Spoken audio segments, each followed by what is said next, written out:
Pernah tidak kamu merasa bahwa memberi makan bayi itu sebenarnya mirip dengan negosiasi sandera yang sangat menegangkan? Ada teriakan, ada bujukan, kadang ada makanan yang dilempar ke dinding, dan di ujung hari, kita sebagai orang tua cuma bisa berdoa, tolonglah satu suap saja. Hahaha, analogi yang sangat akurat.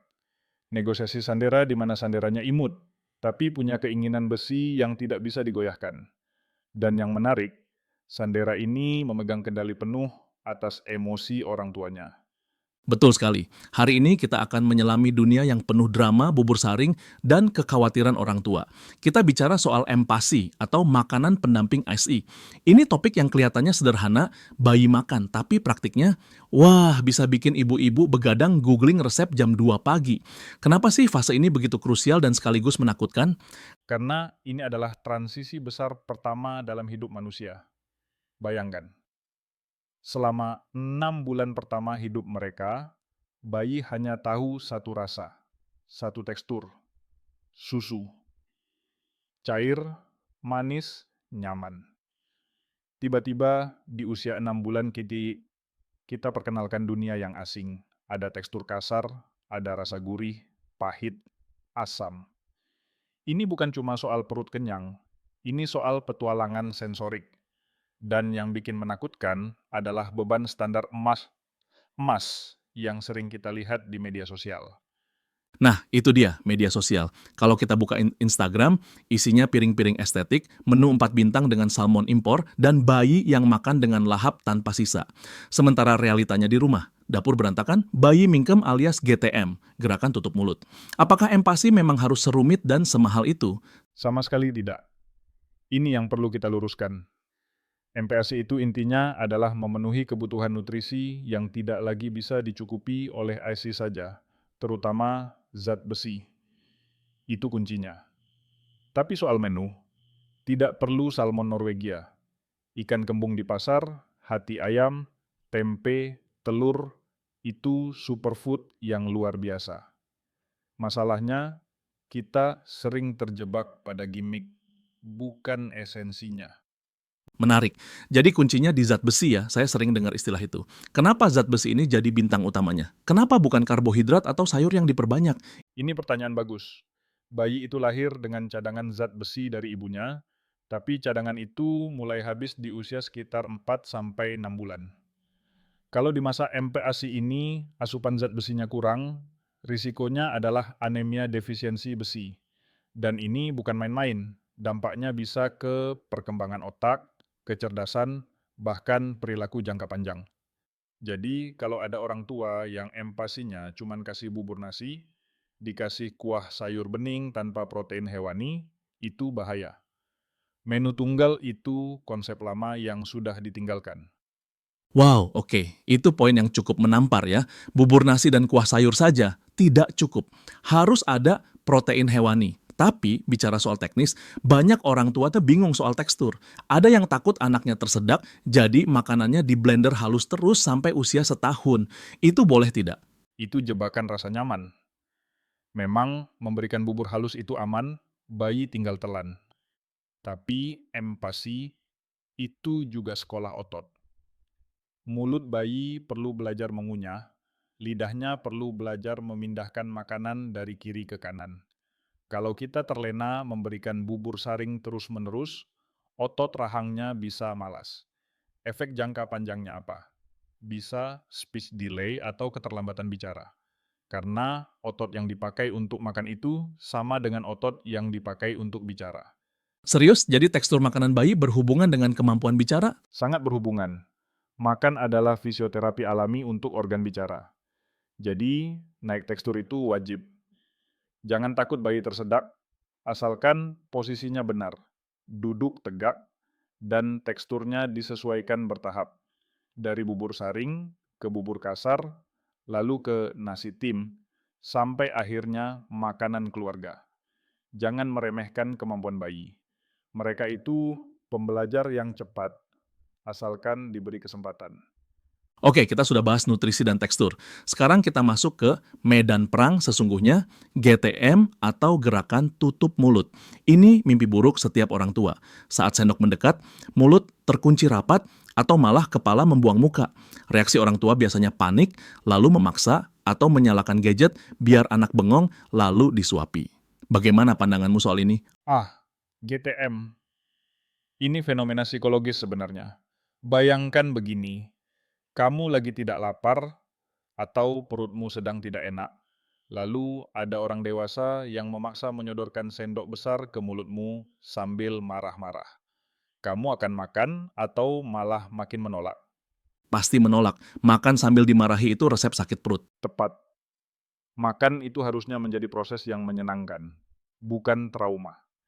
Kesalahan terbesar kita adalah fokus pada piring harus bersih, bukan pada anak belajar makan.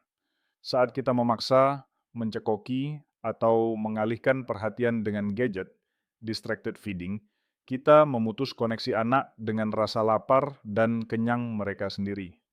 Anak jadi tidak sadar kalau dia sedang makan.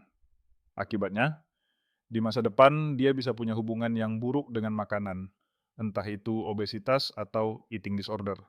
Ini dalam sekali. Jadi membiarkan anak tidak menghabiskan makanannya itu tidak apa-apa. Sangat tidak apa-apa. Itu hak asasi mereka. Tugas orang tua adalah menyediakan makanan sehat di waktu yang tepat dan di tempat yang tepat. Tugas anak adalah menentukan mau makan atau tidak dan mau makan seberapa banyak. Konsep ini namanya responsive feeding. Kita harus percaya pada sinyal tubuh anak. Kalau dia tutup mulut, mungkin dia kenyang, mungkin dia sedang tumbuh gigi, atau mungkin dia sekadar bosan dengan menunya. Evaluasi penyebabnya, jangan paksa prosesnya. Responsive feeding. Kedengarannya masuk akal, tapi praktiknya butuh kesabaran tingkat dewa ya. Hahaha, betul. Makanya saya selalu bilang, empati itu ujian mental orang tua, bukan ujian kepintaran bayi. Tapi ada satu hal lagi yang sering dilupakan, suasana makan. Makan bersama keluarga di meja makan itu pengaruhnya besar sekali. Bayi itu peniru ulung. Kalau dia lihat ayah ibunya makan sayur dengan lahap, dia akan penasaran. Tapi kalau dia disuruh makan bayam, sementara ayahnya makan mie instan di sebelahnya, ya susah. Hahaha, lead by example ya. Jangan menyuruh anak makan brokoli kalau kita sendiri anti sayur.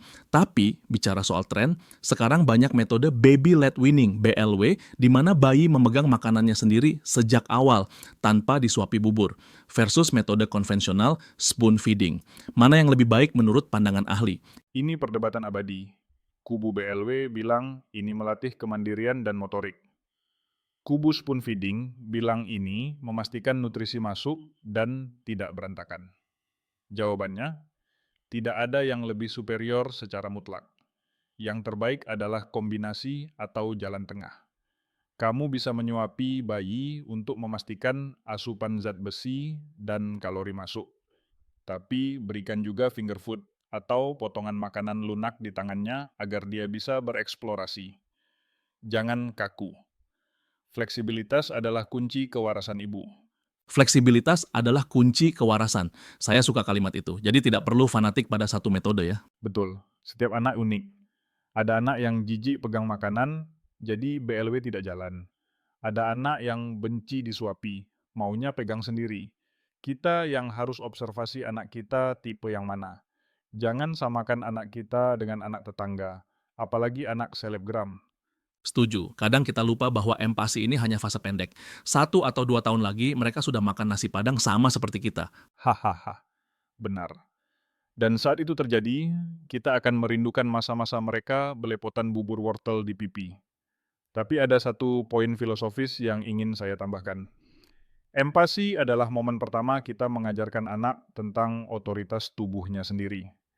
Saat kita menghargai ketika mereka bilang tidak, menutup mulut, kita sedang mengajarkan konsensual dan kepercayaan. Ibu menghargai rasa kenyangmu. Itu pesan bawah sadar yang kuat sekali. Wah, saya merinding mendengarnya. Jadi setiap suapan atau setiap penolakan adalah dialog batin antara orang tua dan anak ya. Ini mengubah perspektif saya sepenuhnya.